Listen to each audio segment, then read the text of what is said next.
Este é o canal Caminhos do Pensamento, meu nome é Rafael. E aí pessoal, tudo bem com vocês?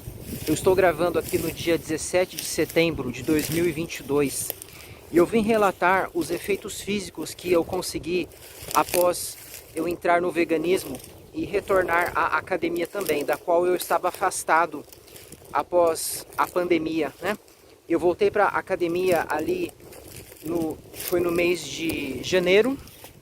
Aí depois eu dei uma parada no mês de fevereiro e voltei novamente no mês de abril, né? Então nós temos aí do mês 4 até o mês 9, né? E eu consegui rendimentos extraordinários que eu nunca havia conseguido em tão pouco tempo, né? A minha nutricionista ficou realmente embasbacada e também o meu professor que me reavalia, né, trimestralmente. E foi bem legal ver essa mudança. Eu sempre tive muita dificuldade para ganhar massa magra e também para ganhar gordura, que é importante, inclusive para o rendimento físico, né? Quando eu comia carne, eu comia inclusive carnes gordurosas, né? Mas mesmo assim o meu nível de gordura sempre ficou baixo. E o meu professor ficava muito preocupado com isso. Ele até chegou a cogitar de me recomendar um endocrinologista para ver se eu tinha algum problema, né? E já aconteceu de a gordura ficar a nível assim baixíssimo, sabe? A um nível até perigoso mesmo. E a nutricionista que eu frequentava também falava: Rafael, coma de tudo, né? Para que você eleve a sua gordura, não fique pesando a comida, né? Não fique se preocupando em comer poucas quantidades, mas coma o máximo que você puder. E depois que eu veganizei, eu voltei a essa mesma nutricionista, né? Eu já havia conversado com ela primeiramente, dizendo que eu tinha esse plano de veganizar, e ela disse que eu poderia fazer isso sim, e voltar para a academia ao mesmo tempo, né? Que não haveria nenhum tipo de problema nisso, que eu conseguiria render, que eu conseguiria ganhar massa e modelar o meu corpo sem nada de origem animal. Só que ela cometeu alguns erros, sabe, que me fizeram trocar de profissional. Porque, por exemplo, ela não sabia que o pão francês, via de regra, é feito sem leite, né? Ele leva apenas água, fermento e leva farinha, obviamente, né? Na maioria das padarias eles não colocam ovo nem leite. E por isso ela não me recomendou o pão francês. Mesmo ela sabendo que eu costumava comer pão caseiro todos os dias, né? O pão caseiro que é feito via de regra com leite e ovos. E ela poderia ter substituído por um pão francês. Mas quando eu falei para ela que o pão não era feito com leite, ela demonstrou que não sabia disso, sabe? Ela ficou até sem graça. Aí eu resolvi trocar para outra, que é mais cara, né? Inclusive é uma nutricionista que dá aula em faculdade, é uma pessoa bem gabaritada, com vários títulos. E ela realmente me ajudou mais, sabe? Ela demonstrou ter um conhecimento maior da área. Nenhuma delas era vegana, tá? E essa segunda nutricionista foi mais cuidadosa porque inclusive ela me pediu exames de sangue, que é uma coisa muito importante, já que a nutrição é uma área que cuida da saúde, né? E é necessário saber realmente o estado do paciente nos detalhes, né? É necessário saber a fundo e não apenas fazer a medição do corpo dele.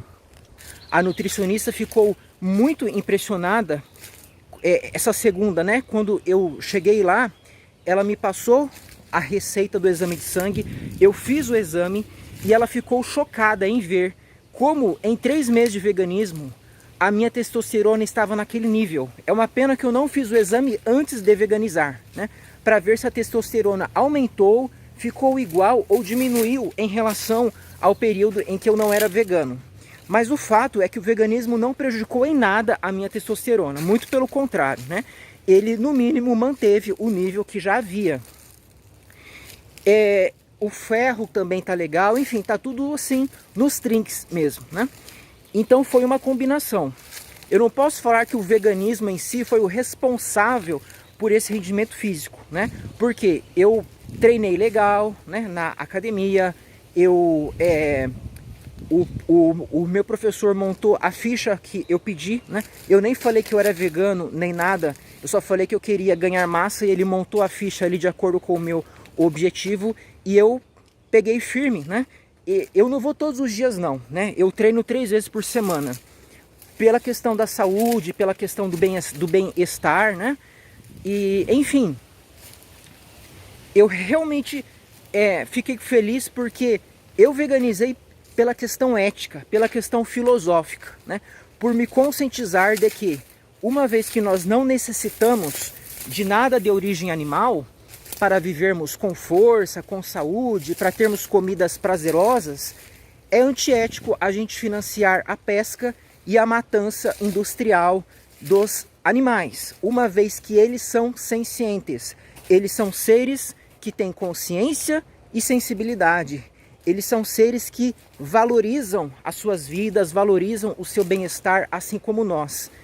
E por uma questão de consistência, nós devemos respeitá-los enquanto tais, né? Esse dever não é um dever puro, porque isso não existe, né? Eu devo porque eu devo. Não, eu devo porque eu sou um ser que raciocina, um ser que tem percepções, um ser que reflete sobre a realidade e que é capaz de fazer escolhas, né? Assim como eu devo tratar os iguais na medida das suas igualdades e eu devo tratar dos desiguais na medida das suas desigualdades. Esse dever decorre da lógica, né? Não é um dever que foi imposto por alguém, né? Não é um dever que foi inventado por alguém que achou que deveria ser assim, mas é um dever que decorre da análise da realidade tal como ela é. Se você quer ser uma pessoa coerente, se você quer alcançar a verdade, se você quer ser uma pessoa convincente, você deve seguir determinadas regras lógicas que nós captamos da própria realidade tal como ela é, né? E isso se estende no relacionamento com os demais seres que também têm percepções como nós, né? Os animais não são ideias, ou seja, eles não são coisas que subsistem em mentes finitas, como os nossos pensamentos, as nossas imaginações, as nossas emoções, os nossos sentimentos. Eles não são coisas maleáveis de acordo com a nossa vontade e também não são recursos que estão aí para o nosso bel prazer, né? Os animais são coisas que percebem, eles são substâncias, eles são sujeitos, eles não são algo, e sim alguém, né? E foi com base em todos esses pensamentos que, a duras penas, eu decidi entrar nesse caminho, então, de boicotar a indústria que confina, tortura e assassina bilhões de sencientes, de espécies diversas da minha, né? Assim como eu não quero que a minha espécie sofra, eu não quero que outras espécies sofram, eu não quero que indivíduos de quaisquer espécies que sejam passem por prejuízo, né? O animal é prejudicado quando a vida dele é subtraída, mesmo que seja com anestesia, mesmo que seja quando ele já se encontra velho, o que nunca ocorre, né? Na pecuária, o animal é morto ali na juventude, muitas vezes quando ele ainda é criança, quando a carne está na melhor qualidade para saciar o paladar dos humanos. Um paladar que pode ser saciado muito bem com coisas de origem vegetal. Nós temos muitas opções porque a dieta vegana é riquíssima. E o Brasil deve ser o melhor país do mundo para você ser um vegano, porque aqui nós temos soja para dar e vender, né? Eu esqueci de falar que no meu café da manhã eu coloco uma colher de sopa de proteína isolada de soja, que é uma proteína em pó, fica realmente muito bom. No meu almoço eu estou comendo arroz, feijão, eu substituí a carne pela proteína texturizada de soja, e aí eu compro a que vem com sabor artificial de carne ou frango. Devido ao meu histórico de vida, eu me acostumei com aquele sabor, né? Então eu prefiro comprar, mas não é necessário, porque o arroz e o feijão já tem a proteína. Se você aumenta a quantidade dele no seu prato, se você aumenta a quantidade dessa mistura, você já substitui a carne, né? Então eu como ali 90 gramas de proteína texturizada de soja, 120 de arroz, eu coloco 80 ou 90 gramas de arroz, de feijão cozido, coloco 150 gramas de salada variada, né? Pode ser rúcula, alface, agrião, etc.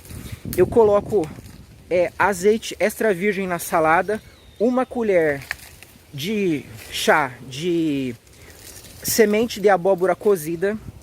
É muito boa, viu? É uma delícia, combina muito bem com a salada. E o que mais eu como? No almoço é só isso, né? Aí depois tem café da tarde também, né? Tem a janta. Eu não preciso ficar detalhando aqui, pessoal, porque eu só estou dando exemplo de como é bom, né? E como é acessível essa dieta vegana. E você tem que montar o seu prato individualmente. Por isso que é bom você procurar um nutricionista, que é o único profissional habilitado para isso. Ele vai sentar com você, vai perguntar as coisas que você costuma comer, as coisas que você gosta, o sabor, né? Se você prefere mais doce, mais salgado, as coisas que você está acostumado já. E aí ele vai fazer a substituição, né? Os horários em que você come, como é a sua rotina, e ele vai te ajudar nesse sentido, tá? Então não pegue as coisas que eu como um modelo. Ah, eu vou fazer desse jeito aqui, porque às vezes você precisa de outras coisas, né? Às vezes você precisa suplementar determinadas coisas. No meu café da manhã mesmo, eu suplemento levedo de cerveja. É aquela pílula, né? E eu tomo 2 levedos de cerveja e que tem ali vitamina B1, B2 e algumas outras coisas também que eu não me recordo agora, né? E quem mais precisa de nutricionista, é muito importante observar isso. É o não vegano.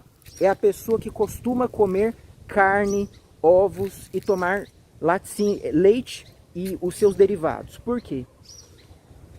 A carne, principalmente a carne vermelha, eleva o nível de colesterol, que é um fator que causa o quê?